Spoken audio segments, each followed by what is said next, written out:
प्रश्नकर्ता ने पूछा, श्री भगवान रमण महर्षि से, आत्मा को प्रत्यक्ष रूप से क्यों नहीं देखा जा सकता? इस पर भगवान श्री रमण महर्षि कहते हैं, केवल आत्मा को प्रत्यक्ष रूप से अनुभव किया जाना कहा जाता है। प्रत्यक्ष और कुछ भी प्रत्यक्ष नहीं कहा गया है। यद्यपि हम यह प्रत्यक्ष कर रहे हैं, यह विचार कि मैं यह शरीर हूँ, इस पर पर्दा डाल रहे हैं। यदि हम इस विचार को त्याग दें तो आत्मा जो सदैव सभी के प्रत्यक्ष अनुभव में रहती है, चमक उठेगी। यह विषय भगवान की शिक्षाओं में कई बार प्रकट होता है। यहाँ गुरुवाचक कोवई के छंदों का एक क्रम है जो त्याग के इस महत्वपूर्ण पहलू को शामिल करता है। नाम और रूप में हमारे साथ जुड़ने वाला संसार बिजली की चमक की तरह क्षणभंगुर है। मैं शरीर हूँ कि लड़खड़ाती समझ एक भ्रामक उपकरण है जो हमें दुनिया की इच्छा कराती है जैसे कि यह वास्तविक हो, जिससे हम तुरंत बंधन के शक्तिशाली जाल में फंस जाते हैं। सच्चे ज्ञान के अनुभव में जो स्वयं की वास्तविकता है, यह संसार केवल सुंदर लेकिन भ्रामक नीला नीला रंग है जो आकाश में दिखाई देता है। जब कोई व्यक्ति घूंघट मैं शरीर हूँ के भ्रम में भ्रमित हो जाता है तो जो चीज़ें सुतारिबु वह चेतना जो स्वयं को दृष्टा और दृश्य में विभाजित करती है के माध्यम से देखी जाती है, यह केवल एक काल्पनिक स्थिति है।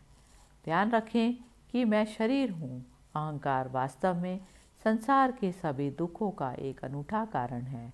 इसलिए उस अहंकार को नष्ट करने के लिए वास्तविक दृढ़ और स्थिर प्रयास करें और किसी भी अन्य प्रकार के प्रयास से बचें।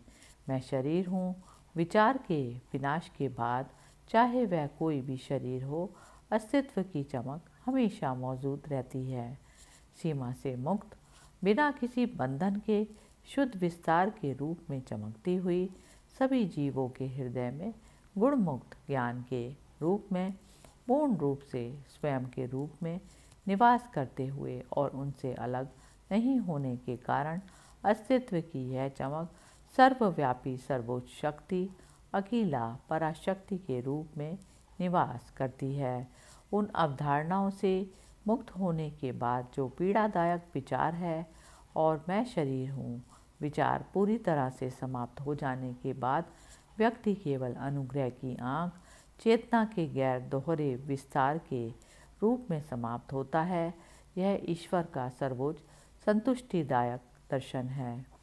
जान ले कि शरीर के साथ तादात्म्य का उन्मूलन ही दान, आध्यात्मिक तपस्या और अनुष्ठानिक यज्ञ है। यह सद्गुण, दिव्य मिलन और भक्ति है। यह स्वर्ग, धन, शांति और सत्य है। यह अनुग्रह है। यह दिव्य मौन की स्थिति है। यह अमर मृत्यु है। यह ज्ञान, त्याग, अंतिम मुक्ति और आनंद है। मैं करता हूँ विचार का त्याग करना भगवान के अनुसार कार्यों को स्वयं नहीं छोड़ा जाना चाहिए, बल्कि आंतरिक भावना है कि व्यक्ति उन्हें कर रहा है। यदि गतिविधि से पूर्ण समाप्ति ही ज्ञान का निर्धारण करने वाला मानदंड है, तो कुष्ठ रोग के कारण कार्य करने में असमर्थता भी ज्ञान का एक निश्चित संकेत होगी। आपको पता होना चाहिए कि ज्ञान की अवस्था हृदय में किसी भी जिम्मेवारी की भावना के बिना रहने की उत्कृष्ट अवस्था है, जिसमें कर्मों के प्रति आकर्षण और घृणा दोनों का त्याग हो जाता है।